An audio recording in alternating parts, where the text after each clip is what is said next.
Welcome to English Baba channel class 12 Hindi आरओ book से chapter number 3 है कविता के बहाने और बात सीधी थी पर। आज हम करेंगे इसके क्वेश्चन आंसर, तो जल्दी से वीडियो लाइक कर दो।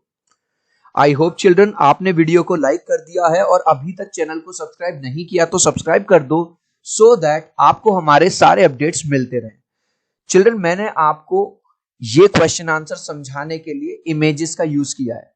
क्वेश्चन नंबर 1 देखिए, इस कविता के बहाने बताएं कि सब घर एक कर देने के माने क्या है। मतलब सब घर एक है, सब लोग एक है, इसका मतलब क्या है? कवि ये कहना चाह रहे हैं कि लोग कभी कभी ये देखा गया है समाज में डिस्क्रिमिनेशन करते हैं, भेदभाव करते हैं। जैसा कि इस इमेज में देखो, जो ब्लू वाले लोग हैं उन्होंने कहा कि भाई हट, हम तेरे साथ नहीं खेलेंगे। तो कवि ने ये उदाहरण दिया है, जिस तरह से छोटे बच्चे जब खेलते हैं वो आपस में किसी भी तरह का भेदभाव नहीं करते, कौन अमीर है, कौन गरीब है, कौन काला है, कौन गोरा है, कौन हाई कास्ट है, कौन लो कास्ट है। इसी तरह कविता भी जो होनी चाहिए वो किसी विशेष वर्ग के लिए नहीं होनी चाहिए, मतलब वो एकता लानी चाहिए समाज में। तो आंसर कैसे लिखेंगे? सब घर एक कर देने का अर्थ है भेदभाव को समाप्त करके सभी को एक जैसा समझना। समझ में आई ये वाली लाइन कि भाई कोई छोटा बड़ा नहीं है, किसी में कोई भेदभाव नहीं करना चाहिए, सबको एक जैसा समझना चाहिए। जिस प्रकार बच्चे खेलते समय धर्म, जाति, संप्रदाय, छोटा बड़ा, अमीर गरीब आदि का भेद नहीं करते, उसी प्रकार कविता को भी किसी एक वर्ग विशेष की अभिव्यक्ति नहीं करनी चाहिए। देखो, जब बच्चे खेलते हैं तो वो किसी तरह का भेदभाव नहीं करते। उसी प्रकार जो भी कवि कविता को लिख रहा है, जो भी शब्दों का प्रयोग कर रहा है, ऐसा नहीं है कि किसी एक विशेष वर्ग की ही तारीफ करे और दूसरों की बुराई करे। कविता होनी चाहिए ऐसी जो सबको समान रूप से साथ में लेकर चले। उड़ने और खिलने का कविता से क्या संबंध है? चिल्ड्रन ये क्वेश्चन इस फॉर्म में भी आ सकता है अथवा इस तरह से भी आ सकता है। कविता के बहाने उसकी उड़ान और उसके खिलने का आशय स्पष्ट कीजिए। ठीक है चिल्ड्रन, तो कवि ये कह रहे हैं जिस प्रकार एक पक्षी उड़ता है बर्ड एक जगह से उड़ के दूसरी जगह जाता है, उसी तरह से फूल खिलते हैं और उनकी जो स्मेल है, जो खुशबू है, वो जगह जगह फैलती है। उसी तरह से जो कविता है जिसमें कवि ने अपने शब्द डाले हैं, वो भी एक जगह से दूसरी जगह तक फैलती है लोगों के माध्यम से। तो आंसर कैसे लिखेंगे? जिस प्रकार पक्षी अपने पंखों से उड़ान भरता है, उसी प्रकार कवि की कविता भी शब्दों की कल्पना से उड़ान भरती है। चिल्ड्रन देख लो, कोई भी बच्चा होगा, 200 साल पहले भी हम याद करते थे twinkle twinkle little star, how I wonder what you are. आज भी हम पढ़ रहे हैं, 200 साल बाद भी पढ़ेंगे।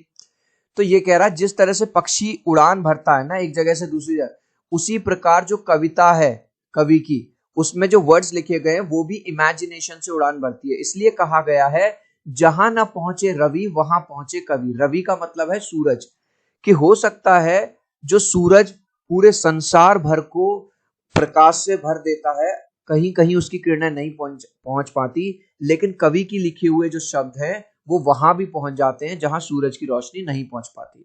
दूसरा, फूलों के माध्यम से क्या कहा गया है? जिस तरह फूल खिलते हैं और लोगों को खुशी देते हैं, उसी तरह कविता भी अपने शब्दों से समाज में एकता लाती है। कविता और बच्चे को समानांतर रखने के क्या कारण हो सकते हैं? भाई कविता और बच्चे को समानांतर, क्योंकि बच्चों के बारे में हमने ये वाली बात पढ़ लिया, बच्चे किसी भी तरह का भेदभाव नहीं करते, कौन काला है, गोरा है, कौन अमीर है, कौन गरीब है, कौन हाई कास्ट है, कोई लो कास्ट है। इसी प्रकार कवि के लिखे हुए शब्द भी जो कविता में हैं वो भी किसी तरह का भेद नहीं करते। तो आंसर कैसे लिखोगे? जिस प्रकार बच्चे खेलते समय धर्म, जाति, संप्रदाय, छोटा बड़ा, अमीर गरीब आदि का भेद नहीं करते, उसी प्रकार कविता भी किसी तरह का भेदभाव नहीं करती है। इसलिए कविता और बच्चे को समानांतर रखा गया है। ठीक है, बिल्कुल इजी है। इमेजेस के हेल्प से आप समझोगे तो एक एक चीज आपको समझ में आएगी। कविता के संदर्भ में बिना मुरझाए महकने के माने क्या होते हैं? बिना मुरझाए महकने का माने है चिल्ड्रन, इमेज से समझो, जैसे कितना भी सुंदर फूल है, कितना भी अच्छा फूल है, एक ना एक दिन वो फूल मुरझा जाएगा और मुरझा के मर जाएगा।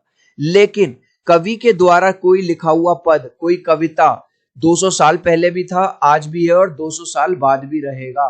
मतलब वो अजर होती है कविता, वो अमर होती है। जैसे आप क्लास 8th में थे तब भी आपने सूरदास के पद पढ़े, 9th में भी पढ़े, 10th में भी पढ़े, अभी भी थोड़ा बहुत पढ़ोगे और आने वाली जनरेशन भी पढ़ती रहेगी।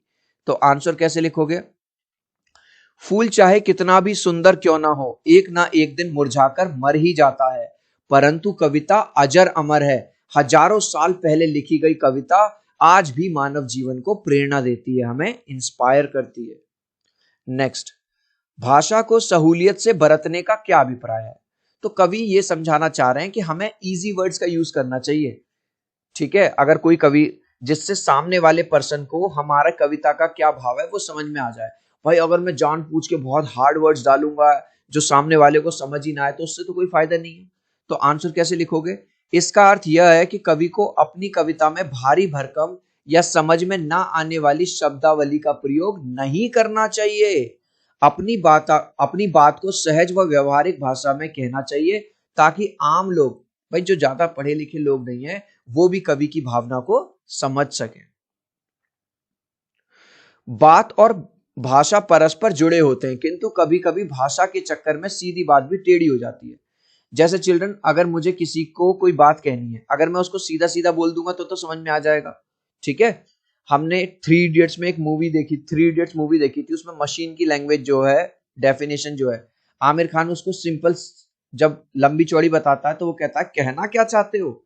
तो अल्टीमेटली ये कह रहा है कि भैया हमें अपनी बातों में सीधे और सिंपल वर्ड्स का यूज करना चाहिए ताकि आम पर्सन को भी हमारी जो बात है वो समझ में आए। तो आंसर कैसे लिखोगे? कुछ लोगों को ऐसा लगता है कि यदि वे अपनी भाषा में कठिन तथा नए शब्दों का प्रयोग करेंगे तो उनकी वाहवाही होगी। समझ रहे हो? कुछ लोगों को लगता है भाई मैं ऐसा वर्ड यूज करूंगा जो सामने वाले को समझ ही ना आए, जिससे लोग ना मेरी इंपॉर्टेंस को समझेंगे। अरे भैया बिल्कुल इंपॉर्टेंस नहीं समझेंगे तुम्हारी, लेकिन वास्तविकता में ऐसा कुछ नहीं होता। ऐसा करने से सीधी बात भी टेढ़ी हो जाती है ना। भैया अगर कोई सिंपल बात है तो उसको सिंपल वे में बोलो ना यार, क्यों घुमा फिरा रहे हो?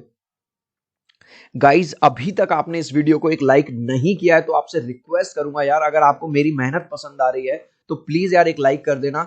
आपके एक लाइक से, एक सब्सक्राइब से बहुत मोटिवेशन मिलता है। मैं 3 तक काउंट करूंगा चिल्ड्रन, प्लीज वीडियो को लाइक कर दो। 1 2 3। आई होप चिल्ड्रन आपने वीडियो को लाइक कर दिया है, चैनल को सब्सक्राइब कर दिया। Thank you guys. Next question.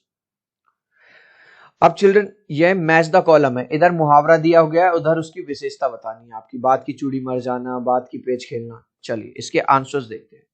तो बात की चूड़ी मर जाना मतलब बात में कसावट का ना होना। बात की पेंच खोलना मतलब बात को सहज और स्पष्ट इजी वे में बताना। बात का शरारती बच्चे की तरह खेलना मतलब बात का पकड़ में ना आना। जिस तरह शरारती बच्चा पकड़ में नहीं आता उसी तरह से कठिन शब्दों के प्रयोग से बात समझ ही नहीं आती। पेंच की कील की तरह ठोक देना, बात का प्रभावहीन हो जाना। मतलब अगर आप कठिन शब्दों का यूज करोगे तो समझ ही नहीं आएगा। बात का बन जाना, कथ्य और भाषा का सही सामंजस्य। कहते हैं ना यार वहां तो हमारी बात बन गई भाई सब, तो मतलब अच्छा काम हो जाना, बढ़िया। अब है कविता के आसपास, बात से जुड़े कई मुहावरे। चिल्ड्रन आपने छोटी क्लासेस में भी मुहावरे पढ़े हैं, तो कुछ मुहावरों का प्रयोग करना है। तो पहला मुहावरा हम ले रहे हैं बातें बनाना। बातें बनाना तो कोई तुमसे सीखे। दूसरा हमने लिया है बात का बतंगड़ बनाना। कालू यादव का काम बात का बतंगड़ बनाना है। आप चाहो तो ये सेंटेंस कोई भी अपनी साइड से भी ले सकते हो, जरूरी नहीं है वो यूज करो जो मैंने यूज किया है। नेक्स्ट, अब आपको व्याख्या करनी है। किसकी व्याख्या करनी है? इसकी।